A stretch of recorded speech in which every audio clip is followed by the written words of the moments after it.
Big numbers are starting to drop for the world's best in the first round here at the Corona Open. J-Bay, another big heat with Kolohe and Andino coming into this one as the top seed up against Mikey, Wright and Gudauskas.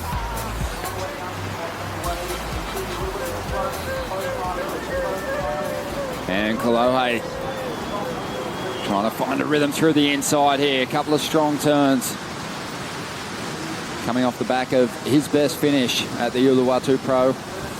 A third place there, saw him make a positive jump up the leaderboard. See this one going, Pete. All three of these surfers have had some great moments throughout the season already. I like it. I think that it's going to be a very even matchup. Mikey Wright, obviously, get to see him for the first time in this event. I mean, it was only a matter of time before we get to see his full bid on the championship tour. Kolohe coming into his own, especially with a rough start to the beginning of the season, but put it together in that last event. Like the color on his board. He's not shy. A lot of these guys don't necessarily put a lot of color on their board. Really solid standing up here for Gudauskas.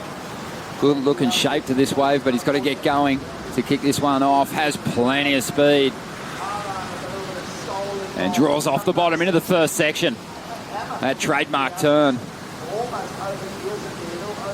Tripping up a little bit, just transitioning out of that first maneuver, but still so much wall to make up for that small mistake. This wave flattening out a little bit, but it might double up on the inside for him here. Staying with it. Getting a line into the pit. Tucked in deep, still rolling. The board comes out, but Pat's not on it. Suddenly the sections are a little bit different than what you had foreseen. Got to pick the speed back up.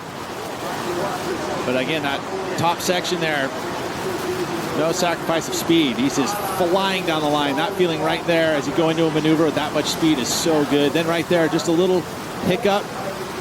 Board released. So again, the midsection had to kind of pick it up again. So it'll affect the score, that little mistake. And then not able to complete the ride here at the very end. I mean, this wave doubles up nicely, drains out, tide's going lower. So we'll start to see that inside section really start to hollow out. Bummer, not seeing him get through that one. Hard, that first set, the water just is spraying everywhere, and you can't see the next wave and know that it's going to be in what position you need to be in. Andino on wave number 2, 4.33 for that first ride. Nice clean face on this one. And an easier read here as he whips through some nice opening maneuvers, sets up a little barrel on the inside. Quick cover there, not particularly deep, but he'll try and make up some more points down the line here. Loading up for a speed float to finish. To go straight back up into it, but he's paid attention to today, and sometimes that doesn't pay off. Kolohe picking up the first wave of the set. Had good pace, so he was able to get those maneuvers done on the outside section. Gets a little barrel of his own. Not too deep. So not a lot of points on offer for just that maneuver, but it added to the variety of the wave. The combination of major moves. So that'll be Kolohe's best number. He's going to get out of there. On the outside, Mikey Wright, the wild card, gets his first shot at a wave. Loading up some speed. Well, let's see how he uses it down the line here. He's actually going to stall this one opening up for him and gets another run through the inside. Takes a low road, gets the exit. Nice opening ride for the wild card. Very nice. So here's a look at the outside section of this wave. A lot of times you got to pick up the speed to get to that first section. Beautiful carve. And an off the top. So then we get to this section here. This is where we catched up to that last maneuver. So 3 solid moves plus the barrel on the inside. I'd have to say this will be the best wave of the heat. Indecisiveness at this point, but then he's like, okay, here it is. And he gets the bonus 2 sections. Low roads out of it. Very smart. Have the psychological drama. This is sport as well. Kolohe with that position of no priority. He's going to swing on an insider and try and turn it into something. He's trying to get rid of a 4.33 to build on that lead. And he swings a reverse out of the pocket there. Can't quite stick it. A Mick Fanning era. That was an amazing era to have watched and to have been a bystander and just watch those guys really kind of take power carving surfing. Welcome back to the Corona Open. J-Bay out there in the lineup. Kolohe and Andino just really staying alive in this lineup, moving her all around the place while he doesn't have priority. Looking for a big turn on this wave to try and convert this medium-sized ride into a decent score. stays on the roof of that wave for an eternity, but doesn't stick the landing. Surfing this heat right here out of third priority, and he's got the lead. And sometimes you have to make those audible calls and do that. Here he is again, loading up for this first section. Something a little different. Goes to the layback, but gets himself a beautiful tail slide. And what about the finish? Nice air reverse. Gave that up to Mikey Wright earlier on. So he's just been really having a look at anything on the inside, and he does well to get a couple of solid turns done on this one. Yeah, he sure did. And again, I think he knew that this is a smaller wave and he had to do something pretty darn crazy, and he does. I mean, and this is the perfect section for it, where he gets that board poked into the wind and plants it. He hit that thing super late, like about as late as you can hit it to get the pop. Kind of stuff that he was looking for on that last wave, because if you can get that tail into the wind, it'll plug to your feet.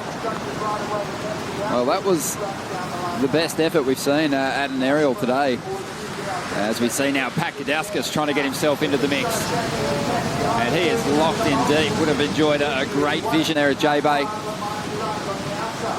But it came to an end pretty quickly. Mikey Wright, meanwhile, on the outside, racing down the line, and he's going to opt out of this one. That wave just a little too fast.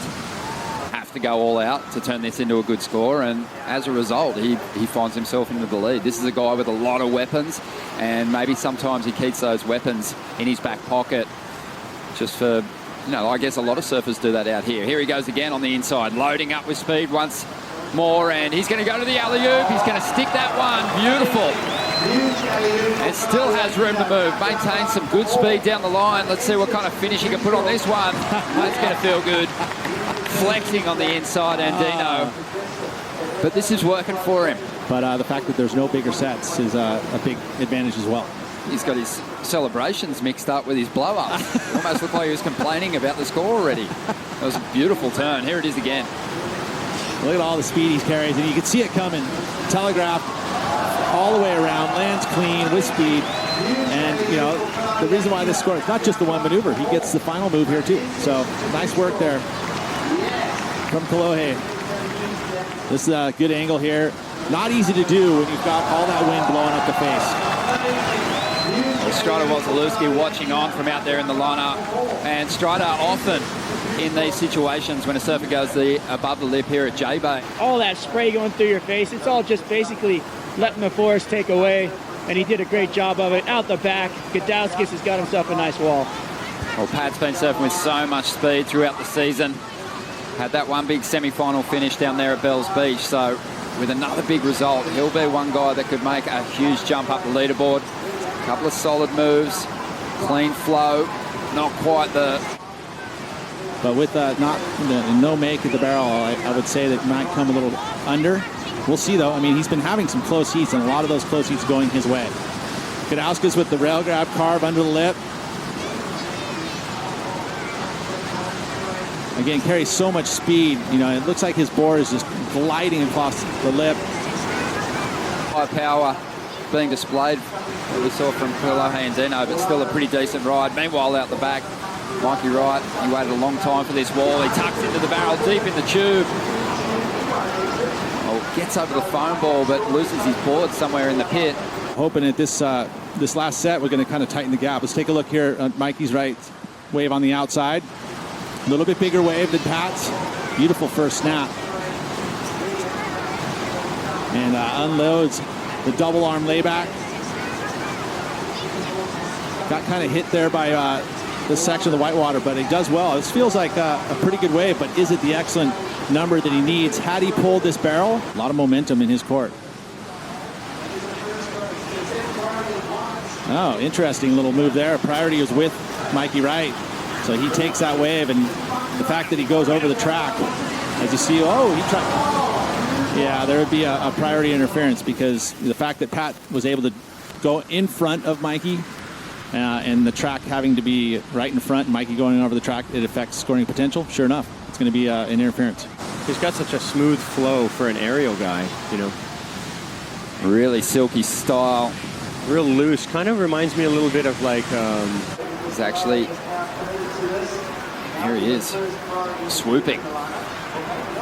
So that wind just pretty strong on that outside section. Andino just a set up carve to get himself down the line. Leans back into the face of that wave. Loading up. He's going to pull into the barrel. Deep in the tube, still gunning through this one. And he's going to find the exit way down the line. The first round, still a bit of time on the clock. Gudauskas is going to get himself a ride, chasing a big score. This will have to be the best wave of the heat in order to turn it. Holds the wall of that wave, trying to get as stuffed deep back as possible, and as a result, he's going to go down. So the heat coming to a close, and Andino potentially even bettering his situation at the end there, Pete. So both Mikey Wright and Gudauskas are going to have to rebound through the second round. Affects my fantasy team because I needed those extra points. It's going to be a strong performance from Kolohe Andino.